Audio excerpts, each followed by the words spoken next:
ሃይማኖታችሁን ልክ እንደነ ማንቸስተር ዩናይትድ አርሰናል የምትመለከቱ ሰዎች ግን በጣም ነው የምታስቁኝ። ባይዘወይ ኮሜንት ስር እየገባችሁ እስልምና ይሻልሃል ና ወደ እስልምና ብቻ ነው ትክክለኛው እንትን ፕሮቴስታንት ብትሆን ነው የሚሻለ ወይም ደግሞ ኢየሱስን ተቀበል ማርያም ነው እንትን የምትሆነው ምናምን እያላችሁ እምነታችሁን ልክ እንደነ ኳስ ጨዋታ የምትመለከቱ ሰዎች ታሳዝኑኛላችሁ። በጣም አልገባችሁም ማለት ነው። እምነት አልገባችሁም።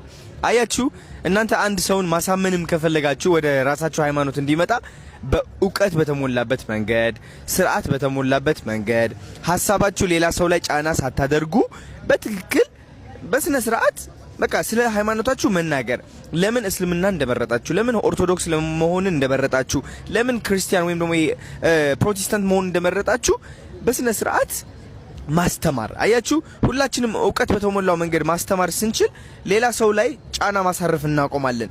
ጫና ማሳረፍ ነው በቃ የተሳሳተው የኔ ሃይማኖት ነው ልክ ያንተ ሃይማኖት የተሳሳተ ነው የኔ ነው እንደዚህ ያስጠላል በጣም ገባችሁ አይደል? እኛ ደግሞ ማወቅ ያለብን ልዩነታችን ነው አንድነታችን። ላይክ ስሙኝ የምላችሁ ደግመዋለሁ ልዩነታችን አንድ ያደርገናል። ልዩነታችን ውበታችን እንደሆነ ማወቅ አለባችሁ። ኦርቶዶክስ ሙስሊም ፕሮቴስታንት ሌላ ሃይማኖት ምን ሊኖር ይችላል አንድ ያደርገናል። ምክንያቱም በቃ ለየት ያለ ነገር ነው የምናገኘው። እንደውም ሌላ ሰው ላይ ጫና ከማሳረፍ አንድ ኦርቶዶክስ የሆነው ወንድማችን እንጠይቀው እስኪ ለምንድነው ኦርቶዶክስ የሆንከው? ኦርቶዶክስ እንድትሆን ያደረገ ነገር ምንድነው? ስለ እምነት እስኪ አካፍለኝ፣ ስላንተ ልወቅ። ሙስሊም ከሆነ ደግሞ እንደዛው እንጂ ጫና ማሳረፍ እንተው። ይህ እግር ኳስ ጨዋታ አይደለም። ማንቸስተር ይበልጣል አርሰናል ይበልጣል አይነት ሙድ ማጫወት አቁሙ። ይሄ አላዋቂነታችሁ በጣም ያሳያል ማለት ነው። ገባችሁ አይደለ? ስለዚህ እንከባበር ባለን ሃይማኖት። ላይክ ኢትዮጵያ እንደዛ ነው የምታምረው የምትሸበርቀው በሃይማኖት ብቻ ሳይሆን በብሔርም ለራሱ ማለት ነው።